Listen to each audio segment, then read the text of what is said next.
Kwa hiyo sawa. Kwa hiyo Mheshimiwa Mwenyekiti, ili swala sisi kama chama cha wanasheria inatakiwa tulisemee, kwa sababu hata ripoti hiyo ya Jaji Chande iliyopewa hilo jukumu haikuona kama hizo ni vurugu, iliona kama ni haki tu. In the country, sawa, should be a standing agenda in the general meeting and annual general meeting of the Tanganyika Law Society, independent of the secretariat report. Kwa hiyo tuwe na ripoti maalum ya Tanganyika Law Society ikituambia kuhusu state of rule of law, good governance na human rights na democracy, kama agenda maalum itakayokuwa kwenye kila mkutano mpaka tutakapomaliza kutekeleza Vision 250. Kwa hiyo hii sasa itakuwa imecapture mawazo ya ndugu yangu Bwire na wengine kwamba kwenye mkutano huu wadau watarajie tutapitia na kujadili kuhusu rule of law, good governance kwenye kila mkutano na kutoa maazimio. Mheshimiwa Rais, ni hayo tu kwa upande wa mapendekezo. Asante sana. Each of the treason case of Tundu Lissu and determine appropriate strategies including engaging with the Access to Justice Committee. Nia ya motion ya deliberation hii na namna itakavyoboreshwa ni kuna hiyo sentiment pia kwamba Governing Council hili swala la Tundu Lissu kwanza hata kwenye Governing Council halijabebwa na wote.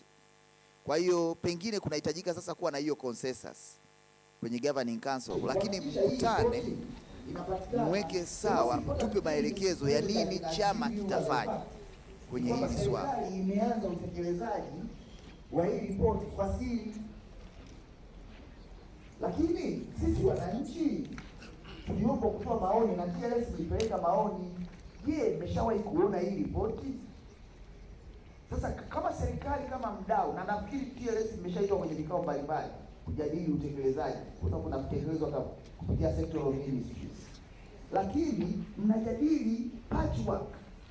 Hatujawahi kupata muda wa kujadili kwa pamoja kuhusu hii ripoti yenyewe inahusu nini. Tunaoperate on the summary aliyetoa mwenyekiti, kama ambavyo kamati ya chama ambayo nafikiri ndio ripoti tutakapokuja kuendelea hapa mbele. Hata hii ripoti ya tume ya haki jinai nayo ni ripoti ya rais. Sasa huku kumejadiliwa mambo mengi sana pengine ambayo yanatukusa, lakini hii ripoti haipatikani. Kwa sisi nataka kamati yenu ya Governing Council ianze isolate, kwa sababu haya ndio mambo yanahusiana na rule of law. Mbinu zozote kuipata na kuifanyia kazi ili tuanze kwenda na ile Vision 2050. La tatu, tunapendekeza kwamba state of rule of law, kwa sababu Mheshimiwa Rais tumejadili hapa na sisi tumekubaliana kwamba going forward tuna align our strategic plan na Vision 250. Kwa hiyo tuna miaka zaidi ya 20 ya kuimplement Vision 2050. Sasa tunapendekeza kwamba state of rule of law, democracy and good governance, hayo yote nimeatoa pale kwenye timu yetu. In the country, sawa, should be a standing agenda